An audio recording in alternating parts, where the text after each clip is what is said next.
নমস্কার। আজকে আমরা মীন রাশির বিষয় নিয়ে কথা বলবো। অনুষ্ঠান খুব ইন্টারেস্টিং। থাম্বনেল দেখে আপনি হয়তো বুঝতেই পেরেছেন। থাম্বনেলের মধ্যে আমি লিখেছি, অনেকেই বলছে মীন রাশির ভালো ফল এসে গেল, ভালো ফল পাবে, কিন্তু মীন রাশির মানুষরা যত দিন যাচ্ছে যেন তারা একটার পর একটা সমস্যার মধ্যে জড়িয়ে যাচ্ছে। আবার মীন রাশির শনি 7.5 প্রবেশ করেছে, সমস্যা আরো জটিল। এবং বহু জ্যোতিষী বলছে এবার তো মীন রাশি গল্প শেষ, এবার তো মীন রাশি মহা বিপাকে পড়ে যাবে, এবার তো মীন রাশির একদম খারাপ খারাপ খারাপ সবই খারাপ। তাহলে কোন কথাটা ধরবো, যে মীন রাশির ভালো সময় এসে গেল না মীন রাশির খারাপ সময় এসে গেল 7.5 জন্য? আর যদি আমি ধরি যে মীন রাশির ভালো সময় এসে গেল, তাহলে ভালো ফলটা আমি পাচ্ছি কোথায়? আর যদি বলি মীন রাশির খারাপ সময় এসে গেল, তাহলে এখনো কিন্তু আমি সেইভাবে খারাপের আভাস পাইনি। তো এরকম কনফিউশন কেন ঘটছে আপনার জীবনে? আজকে এই বিষয় নিয়ে অনুষ্ঠান, খুব ইন্টারেস্টিং অনুষ্ঠান। অবশ্যই আমরা অনুষ্ঠানের মধ্যে চলে আসবো। অনুষ্ঠানে আসার পূর্বে প্রত্যেকবার যে কথাটি বলে থাকি, আপনারা অবশ্যই আমার এই ছোট্ট চ্যানেলটিকে সাবস্ক্রাইব করে বেল আইকনটা ক্লিক করে দেবেন। আর একটি বিশেষ ঘোষণা, আমি একটি ইউটিউবের মধ্যে তন্ত্র টিপস চ্যানেল তৈরি করেছি। যে চ্যানেলটি আপনাদের জন্যই আমি তৈরি করেছি, আপনাদের কথা ভাবনা চিন্তা করে। এই চ্যানেলটির মধ্যে তন্ত্রের বিভিন্ন রেমেডি এবং আপনার গ্রহের বিভিন্ন প্রতিকার এবং সেগুলো ঘরোয়া উপায়, এবং আপনার যদি কোনো জন্মছকের মধ্যে নেগেটিভ দোষ থাকে সেই দোষগুলোকে কী করে ভালো করবেন তার বিভিন্ন উপায় নিয়ে আমি আলোচনা করবো এই তন্ত্র টিপসে। এছাড়াও নানান তন্ত্রক্রিয়া, নানান সমস্যা থেকে বেরোবার বিভিন্ন পথকে নিয়ে আমি আলোচনা করব। এই চ্যানেলটি আজই গিয়ে আপনি সাবস্ক্রাইব করে রাখুন, কারণ এই চ্যানেলটি কিন্তু আপনার উপকারে লাগবে এবং আপনাকে অথেন্টিক কিছু উপায় আমি কিন্তু অবশ্যই দেব। চ্যানেলটির লিংক এই ভিডিওর ডেসক্রিপশন বক্সে দেওয়া রয়েছে। তো আজ কি চ্যানেলটিকে সাবস্ক্রাইব করুন। মূল আলোচনায় চলে আসি। মীন রাশির তো সময় ভালো আসছে, এরকম কিছু কিছু জ্যোতিষী কিন্তু অনুষ্ঠান করছে। আর এরকম অনুষ্ঠান করার কারণও রয়েছে বেশ কিছু। এমনকি আনন্দ শাস্ত্রীও কিন্তু এরকম বিষয় নিয়ে অনুষ্ঠান করেওছে। এবং এই যে অনুষ্ঠান করা, এর পেছনে কিন্তু বৃহৎ কারণ রয়েছে। কারণটা নিয়ে পরে আসছি। তাহলে এবার একটি কথা ভাবতে হবে, যে জ্যোতিষীরা বলছে যে মীন রাশির ভালো সময় এসে গেল, তো মীন রাশির মানুষরা বলছে কোথায় ভালো, আমি তো খালি সমস্যায় সমস্যা দেখতে পাচ্ছি। আবার কোনো কোনো জ্যোতিষী বলছে মীন রাশির অত্যন্ত খারাপ সময় এসে গেল। তাহলে মীন রাশি বলছে আমি অতটা খারাপও দেখতে পাচ্ছি না। তাহলে কোনটা ঠিক, কেন এরকম ঘটছে? এর পেছনে রয়েছে আপনার জন্মছক। মীন রাশি শনির 7.5 এসে গেল। 7.5 মানেই কষ্ট, সমস্যা, ব্যথা, বেদনা, টেনশন ইত্যাদি ইত্যাদি। কিন্তু যদি মীন রাশির, যে কোনো মীন রাশির ক্ষেত্রে এটা প্রযোজ্য, যদি মীন রাশির জন্মছকের মধ্যে শনি ভালো থাকে, ভালো অবস্থায় থাকে, তাহলে আজ পর্যন্ত যতগুলো 7.5 আপনি খুঁজে নিন, বা যতগুলো মানুষ বড় হয়েছে 7.5-তে, আপনি তাদের জন্মছককে যদি ভালো করে খেয়াল করেন, তাহলে দেখবেন এরা 7.5-তেই বড় হয়েছে। তার কারণ এদের জন্মছকের মধ্যে শনি ভালো পজিশনে ছিল। তাহলে শনি যদি ভালো পজিশন থাকে আপনার জন্মছকের মধ্যে, তাহলে এই 7.5-তেই আপনি কর্মজগতে বিশেষ নাম অর্জন করবেন। এই 7.5-তেই আপনার সব থেকে বেশি গ্রোথ হবে। এই 7.5-তেই আপনার পরিশ্রম বৃদ্ধি হবে এবং এই 7.5-তেই আপনি সম্মান, বেশি করে সম্মান প্রাপ্তি করতে পারবেন। তবে শনি যদি আপনার জন্মছকে খারাপ থাকে, তখন কিন্তু ওই কথাটি ম্যাচ হবে যে আপনার তো এবারে সমস্যা এসে গেল। তো শনি যদি আপনার জন্মছকের মধ্যে খারাপ থাকে, তাহলে পারে কিন্তু এই 7.5 আপনাকে সমস্যা দেবে। এই 7.5-তে আপনি মানসিক কষ্টে পড়বেন। এই 7.5 আপনার মায়ের শরীর স্বাস্থ্য খারাপ করতে পারে। এই 7.5 থেকে আপনার পারিবারিক অশান্তির কারণ ঘটবে। এই 7.5 থেকে আপনার বিবাহিত জীবনে সমস্যা চলে আসবে, বা আপনার ওয়াইফে শারীরিক সমস্যা ক্রিয়েট করে দেবে। তাহলে এইখান থেকে আমি কি করে বাঁচবো? এখান থেকে বাঁচার জন্য 7.5 নির্দিষ্ট রেমেডি হয়, সেই রেমেডি আপনাকে করতেই হবে, আর নইলে ভগবানের কাছে শরণাপন্ন হয়ে যেতে হবে। ভগবানের পূজা, শনিদেবের জপ, মন্ত্রপাঠ, কিছু উপায় রয়েছে, সেগুলোকে করে আপনি কিন্তু 7.5 থেকে বেরোতে পারবেন। আর যে সমস্ত জ্যোতিষী বলছে যে মীনরাশির ভালো সময় এসে গেল, সেখানেও মীনরাশি বলছে যে আমাদের তো ভালো সময় এসে গেল বলছে, কিন্তু আমি তো ভালো সময়ের ফল কিছু দেখতেই পাচ্ছি না। এর কারণ কি? এর কারণ হচ্ছে জন্মছক। জন্মছকের মধ্যে যদি কিছু পারমিশন না থাকে, আপনার গোচর যতই ভালো হয়ে যাক, আপনি ভালো ফল পাবেন না। জন্মছকের মধ্যে কিছু পারমিশন, মানে জন্মছকের মধ্যে যদি কিছু ভালো ভালো যোগ থাকে, যোগ মানে হচ্ছে কি, মানে আমার কোনো চাকরি প্রাপ্তি করার যোগ, আমার ভালো কাজের সঙ্গে যুক্ত হওয়ার যোগ, আমার বিবাহিত জীবন যাতে ভালো হয় তার যোগ, আমি একটা সুন্দর মেয়েকে বিয়ে করব তার যোগ, এরকম এগুলোকে বলে যোগ। এগুলো যদি থাকে তাহলে এখনকার আকাশের গোচর যদি ভালো হয়, তাহলে আপনি ভালো ফলগুলো অনায়াসেই প্রাপ্তি করে নিতে পারেন। এবারে অনেক মানুষ দেখবেন, আমাদের জ্যোতিষীরা মানে আমরা আর কি, যখন অনুষ্ঠান করি যে এবারে তো ভালো সময় আসছে, কিন্তু বহু লোক কমেন্ট করে বলে যে দাদা আপনি তো বলছেন ভালো সময় আসছে, কিন্তু আমি তো কিছু ভালো দেখতেই পাচ্ছি না।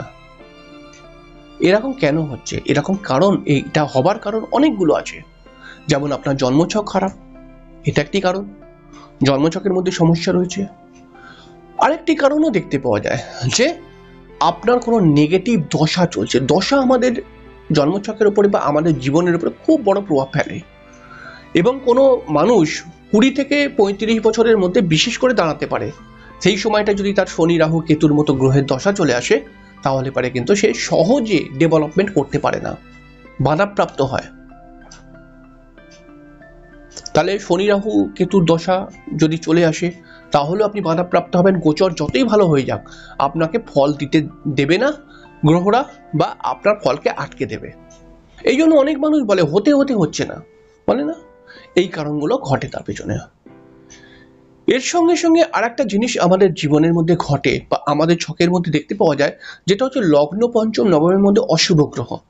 এগুলো যদি থাকে তাহলে পারে কিন্তু আমি চট করে ভালো ফল প্রাপ্তি করতে পারি না। যখনই ভালো ফলটা আমার কাছে আসে, তখনই নয় সেই ফলটা ভালো কিছু পেলাম তো ব্যাঘাত নিয়ে আমি পেলাম, অর্থাৎ পেলাম হয়তো ভালো, কিন্তু তার সঙ্গে অনেক ব্যাঘাত বা সমস্যাও লুকিয়ে আছে, হয়তো ভালো ফলটা আমি পেলামই না। এরকম জন্মচক্রের মধ্যে কিছু জায়গা দেখতে পাওয়া যায় যে লগ্ন, পঞ্চম, নবম পাপ গ্রহের দ্বারা পীড়িত হয়ে গেছে, আর শুভ গ্রহের কোনো প্রভাব নেই। তখন একটা সমস্যা, ভালো ফল প্রাপ্তি করতে দেয় না। গোচর যতই ভালো হয়ে যাক, আমি ভালো ফল চট করে প্রাপ্তি করতে পারবো না। এছাড়াও জন্মচক্রের মধ্যে মাঙ্গলিক দোষ, কালসর্প দোষ, কোনো নেগেটিভ বীজ দোষ, এগুলো কিন্তু অটোমেটিক্যালি প্রবলেম ক্রিয়েট করেই। গোচর ভালো হয়ে গেলেও আমাকে এগুলো ফল দিতে দেয় না। তো এই কারণে জ্যোতিষীরা যতই বলুক ভালো ফল আসছে, ভালো ফল আসছে, ভালো ফল আসছে, এই সমস্ত প্রবলেম যদি আমার জন্মছকে থাকে, আমি চট করে ভালো ফল প্রাপ্তি করতেই পারবো না। আর প্রাপ্তি যদি করে নিই, তাহলে তার সঙ্গে হাজার ঝামেলা লুকিয়ে রয়েছে। তাহলে এখান থেকে বেরোবার কি উপায়? এখান থেকে বেরোবার উপায় প্রতিকার করা। এখান থেকে বেরোবার উপায় 4টি উপায় রয়েছে। 4টির মধ্যে যে কোনো একটি উপায় আপনাকে মেনে নিতেই হবে। প্রথম যেটা বলবো, যে যেই গ্রহগুলোর জন্য আপনি ভালো ফল প্রাপ্তি করতে পারছেন না, সেই গ্রহগুলোর সঠিক প্রতিকার করা। এটা কিন্তু একটি পথ, শাস্ত্রীয় নিয়ম অনুসারে এটা কিন্তু একটি পথ। আবার আপনি বলতে পারেন যে দেখুন দাদা, আমার তো প্রতিকার করার অনেক পয়সা নেই, তাহলে আমি কি করব? হ্যাঁ, আপনার জন্য তারপরেও পথ রয়েছে। সেটা হচ্ছে কি, ভগবানের শরণাপন্ন হয়ে যাওয়া, ভগবানের পূজা পাঠ, মন্ত্র জপ, হোম, যজ্ঞ ইত্যাদিতে ভগবানের সঙ্গে কানেক্ট হয়ে যাওয়া, মানে সবসময় একটা আধ্যাত্মিক মানসিকতার মধ্যে চলা। এটা কিন্তু আপনাকে ভালো ফলকে নিয়ে চলে আসতে পারে, সমস্যাগুলো কাটিয়ে দিতে পারে, এবং মন্ত্রপাঠের মাধ্যমে খুব ভালো কাজ করে। তবে নির্দিষ্ট নিয়ম, নির্দিষ্ট সময় এবং ভক্তির সাথে এটা কিন্তু করতেই হবে আপনাকে। এবার আপনি ধরুন বললেন যে দাদা, আমি এতক্ষণ ধরে ভগবানের কাছে বসে মন্ত্রপাঠ করতে পারবো না, আমাকে আপনি অন্য কিছু বলুন। তখন 3 নম্বর পথ রয়েছে আপনার জন্য। 3 নম্বর পথও রয়েছে, সেটা হচ্ছে কি অত্যন্ত মনোবল। কোনো প্রতিকার করতে হবে না, অত্যন্ত মনোবলকে বৃদ্ধি করুন। মনোবলকে বৃদ্ধি করুন এই ভাবনা চিন্তা করে যে আমি সারাদিনে যদি 100টা কাজ করি তার মধ্যে 90টা কাজই বেকার হয়ে যাবে, আর 10টি কাজ থেকে আমি লাভ পেতেও পারি। এই ছোট ছোট 10টি কাজ জমে জমে জমে জমে জমে যে একদিন আপনার লক্ষ্যে পৌঁছে দেবে। দেখবেন গোচর ভালো হলে আপনিও ভালো ফল পাচ্ছেন মনোবলের জন্য। আপনি যদি বলেন যে দাদা আমার তো অত মনোবল নেই, তাহলে 4র্থ নম্বর পথ, দাঁতে দাঁত চেপে বাড়িতে বসে থাকুন। এই আশায় বসে থাকুন যে ভগবান যেদিনকে দেবে সেদিনকে আমি নেব। তার জন্য 2 মাস লাগতে পারে, 2 বছর লাগতে পারে, 5 বছর লাগতে পারে। এই আশায় আপনাকে বসে থাকতে হবে। কিন্তু জন্মছক যদি খারাপ হয় তাহলে যতই ভালো গোচর আসুক ভালো ফল আপনি পাবেন না। আর জন্মছক যদি ভালো হয় তাহলে যতই কঠিন সাড়ে সাথী আসুক আপনার ভালো হবেই সেই সাড়ে সাথীর মধ্যে। এটাই জ্যোতিষ, এটাই সনাতনী বৈদিক জ্যোতিষ, এটাই নিয়ম। এর উপরে অনেক লোক অনেক কথা বলতে পারে। এবার আপনি বলবেন যে দাদা মূল পড়ে হয় না?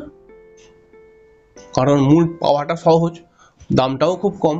আমিও তো বলছি মূল পড়ে অবশ্যই হয়, কিন্তু মূলের ওপরে আমার একটু বিতর্ক রয়েছে। কারণ মনে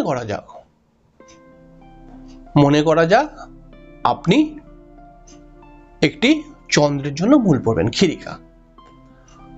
তাহলে শাস্ত্র এই খিরিকা মূল পড়ার জন্য কি কি নিয়ম দিয়েছে আপনি নিজে বিচার করুন।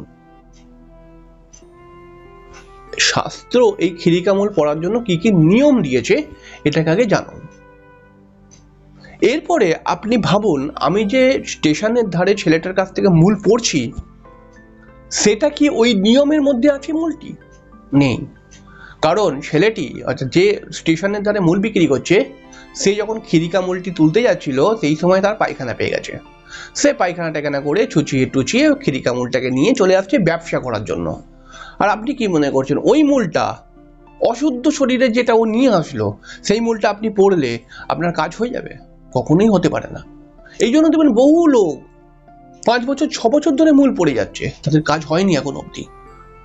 কারণ শাস্ত্র এই নিয়মে মূল পড়তে কখনোই বলেনি। তাহলে মূল বিষয় কি আসছে? আপনার জন্মচক্রে যদি আপনি ঠিক করাতে পারেন তাহলে কঠিন সাড়ে সাথীও আপনাকে হেলাতে পারবে না। আর আপনার জন্মচক্রে যদি আপনি ঠিক করতে পারেন অনায়াসে গোচর ভালো হলে আপনি ভালো ফল পেয়ে যাবেন। এটাই ফ্যাক্ট। আশা করছি বোঝাতে পারলাম। পরের দিনকে আবার একটি নতুন অনুষ্ঠান নিয়ে চলে আসবো, একটি নতুন ইন্টারেস্টিং বিষয় নিয়ে। হ্যাঁ, আজকের অনুষ্ঠানটি দেখে আপনার কি মতামত অবশ্যই জানাবেন। আর হ্যাঁ, তন্ত্র টিপস চ্যানেলটিকে সাবস্ক্রাইব করতে ভুলবেন না, কারণ এই চ্যানেলটি আপনার সমস্যা থেকে আপনি কিভাবে বেরিয়ে আসতে পারবেন তার জন্য নানান উপায় নিয়ে আলোচনা করব। তো আজকে শেষ করলাম। নমস্কার।